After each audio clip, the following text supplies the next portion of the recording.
e o seu nome é maravilhoso. Eu vou mostrar para vocês algo que talvez vocês nunca prestaram atenção.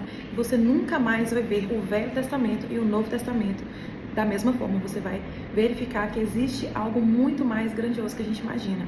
Em Juízes 13, vai ter aquela história que todo cristão conhece, né? A história de Sansão, em que veio um anjo do Senhor, conversou com a mãe de Sansão, que era estéril, contou que ela iria conceber um filho, que no cabelo do filho não se passaria navalhas, e esse filho teria uma força, ele viria para salvar aquele povo na época dos filisteus, que eles estavam sendo dominados nessa época, e todo mundo conhece essa história, mas tem um detalhe maravilhoso que talvez você nunca prestou atenção. Quando você abre em Juízes, capítulo 13, versículo 11, você vai ver que Manoá, o pai de Sansão, ele conversa com esse anjo. Aí no versículo 11 diz: então Manoá levantou-se e seguiu a sua mulher. E veio aquele homem e disse-lhe: és tu aquele homem que falaste à minha mulher? E ele respondeu: eu sou.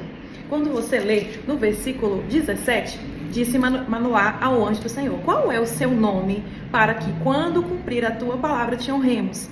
Versículo 18, e o anjo do Senhor lhe disse: por que perguntas assim pelo meu nome, visto que ele é maravilhoso?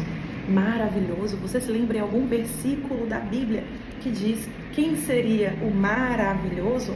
Lá em Isaías, capítulo 9, versículo 6, nós temos escrito sobre o Messias que viria, né? E no versículo 6 diz: porque um menino nos nasceu, um filho se nos deu, e o principado estava sobre os seus ombros.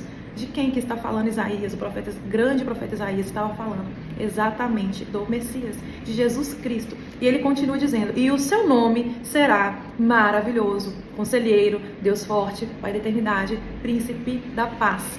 E mais uma vez nós vemos aqui o nome maravilhoso conselheiro para alguns teólogos, que é o nome do Messias. E o que seria esse significado de maravilhoso? Quando você vai no significado, na verdade, etimológico da palavra, inclusive no hebraico, o significado é como se fosse um milagre, é algo incrível demais, é algo inefável.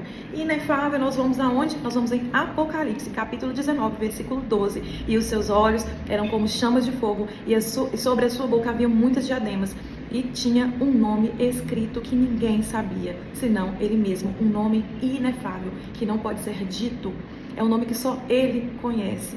E isso nos faz pensar, mas nossa, lá no início, lá no Velho Testamento, lá em Juízes 13, que fala da história de Sansão, naquela época em que o povo estava chegando na Terra Prometida e passando por tantas questões, lá estava Cristo. Você vai ver o Velho Testamento de forma diferente a partir de agora, que você vai perceber que lá em João, quando você lê o livro de João, capítulo 1, no princípio era o verbo era Deus. Todo mundo já está acostumado com essa frase. Talvez você nunca percebeu o que está escrito no versículo 2. Ele estava no princípio com Deus. Ele está lá no Velho Testamento. Você vê várias aparições do nosso Senhor. Essa é uma delas. Versículo 3, todas as coisas foram feitas por Ele. Eu e você fomos feitas por Jesus. Jesus está em tudo desde o início. Versículo 3, todas as coisas foram feitas por Ele, e sem Ele nada do que foi feito se fez. Versículo 4, nele estava a vida, e a vida era a luz dos homens. Nós sabemos que o primeiro ato de Deus foi separar a luz das trevas, e lá estava a luz do mundo. Por isso que Ele diz: eu sou a luz do mundo. O Senhor sempre esteve lá, o Senhor sempre esteve. Quando Abraão levou o seu filho Isaque, lá estava o Senhor, era o Cordeiro. Quando Sansão iria nascer, lá estava o maravilhoso. Eu hoje trago essa palavra sobre o maravilhoso, o sentido de maravilhoso, talvez você nunca percebeu. Conta aqui nos comentários se você já sabia que um dos nomes do nosso Senhor Jesus Cristo é maravilhoso, é um nome inefável, que só Ele conhece.